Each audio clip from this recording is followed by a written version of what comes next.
Hi, 7th grade. This video you will be learning about the requirements for your World War II timeline.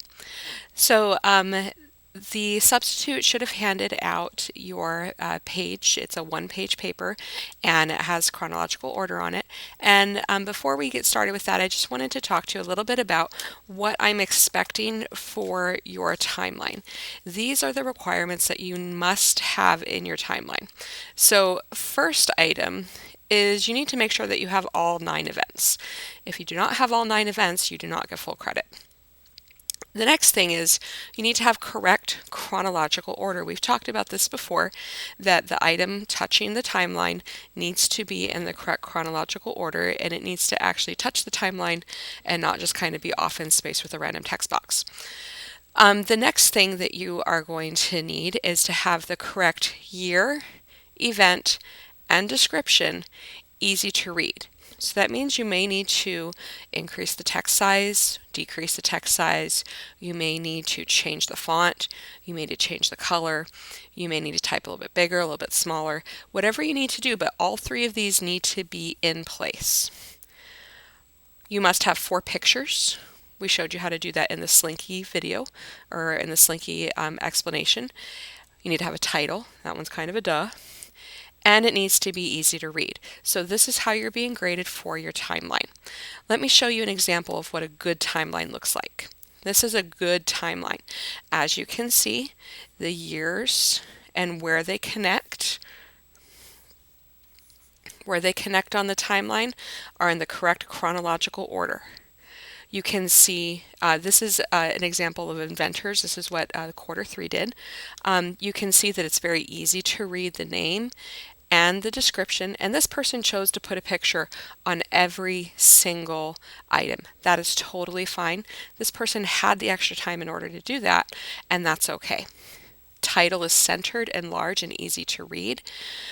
You'll notice that the colors go very well together. This person chose to do a background. That's fine. You don't have to do a background, but she had a little bit of extra time, so she did. There are capitals in the correct places. All of this is stuff that that's going to be looked at, so make sure that you have all of these things. Here is an example of a not so good timeline. Look at the title. It's itty bitty up here in the top. It's very small. You'll notice that they did not finish all of the descriptions. We have the year kind of on 2, but we're missing the year on the other ones. There are some misspelled words in here. If you look very closely, there are some misspellings in here. All of this is unacceptable. We're missing pictures. No pictures at all, and it's just, you can tell that this person did not take a whole lot of time. So comparing a good timeline to a not so good timeline, hopefully you'll be able to see what you need to include. So you should have this paper. If you do not have this paper, please pause the video and please get it passed out so that everybody can have it. Okay, you should have the video. So this is what you need to do today. There are some directions here, and you need to follow these directions in order. So the first one is using the 9 events in the box, find the correct month and year each event happened right next to the event.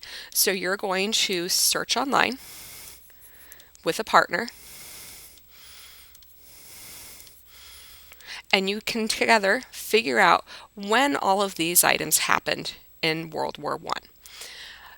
Please write the year next to each of these events here. You don't want to write them down here yet, because this is where your chronological order is going to go. And if you've already written everything in this date and event area and it's not in chronological order, you're going to have to go back, erase everything, and do it again. Item number 2, put events into chronological order in the table. So this is your table. You're going to write down the month and the year, and then you're going to copy the event here. So if we say, which this is incorrect by the way, Treaty of Versailles did not happen first. You're going to do month and year, and then you're going to write down what it is. Month and year, World War I begins. Okay, you're going to do that first. Then, item number 3, Write a short 1 to 2 sentence explanation about each event and why it's important to the World War I time period. So this is where you're going to search online. You can work with a partner, but you cannot copy. So you're going to search about each of these items again, and then what you're going to do is you're going to summarize. You're going to put it into your own words. Do not copy off of the website because we will be able to tell. You write like 7th graders, you do not write like 65-year-old white professors. Okay, so please make sure that you are summarizing in your own words. And these must be 7th grade content. That means don't tell me the war started. No duh. Don't tell me it was a big battle. No duh. We need a little bit more information. So you're not only explaining the event, but you're explaining why it's important. So everybody right now, I want you to circle on your paper why it was important. Please do that now. Circle, circle, circle, circle, circle. Are we good? Good, good. Okay. You need to make sure that you're including all of that information because you're in 7th grade. We're no longer just describing stuff. You need to be explaining other things. Once you finish all of your description, blah, blah, blah, blah, blah, blah, blah, blah, it's probably going to take you a day or two to get all that description done. You're going to bring your paper to the sub. The sub is going to double check it to make sure it's 7th grade content and that you have summarized all of the information. When you get the A-OK, then you're going to sketch a sample of your timeline on the back. This is what your timeline might look like on the back. You might have a line.